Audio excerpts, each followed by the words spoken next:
নোয়াখালীর কবিরহাট উপজেলায় ট্রাক চাপায় সিএনজি চালিত অটোরিকশা আরোহী ৬ জন নিহত হয়েছে।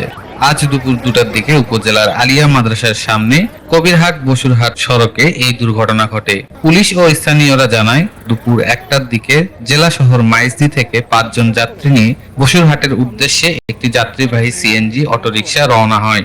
যাত্রাপথে অটোরিকশাটি উপজেলার কবিরহাট পৌরসভার ২ নম্বর ওয়ার্ডের কবিরহাট বসুরহাট সড়কের আলিয়া মাদ্রাসার সামনে পৌঁছালে অটোরিকশাটি সামনের এক্সেল ভেঙে নিয়ন্ত্রণ হারিয়ে সড়কের উল্টো পাশে চলে যায়।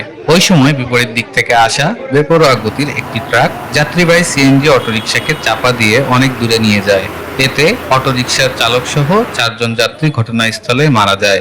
২ জনকে উদ্ধার করে ২৫০ শয্যা বিশিষ্ট নোয়াখালী জেনারেল হাসপাতালে নিয়ে গেলে কর্তব্যরত চিকিৎসক তাদের মৃত ঘোষণা করেন। আমাদের একটা সিএনজি আসতেছে, ৬ জন যাত্রী, ড্রাইভার সহ ৬ জন ছিল। আসার সময় এখানে আসি, সামনে চাকার স্কেল ভাঙে গেছে।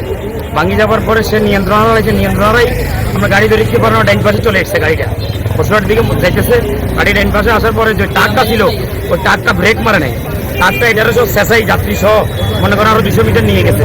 নিয়ে যাওয়ার পরে ৩ জন জায়গা ডেড এক্সপায়ার আর ৩ জন হসপিটাল নেওয়ার পরে শুনছি মারা গেছে। এ পর্যন্ত কবিরহাট থানার ভারপ্রাপ্ত কর্মকর্তা ওসি মোহাম্মদ শাহিন মিয়া জানান, খবর পেয়ে পুলিশ দুর্ঘটনাস্থল থেকে ৩ জনের মরদেহ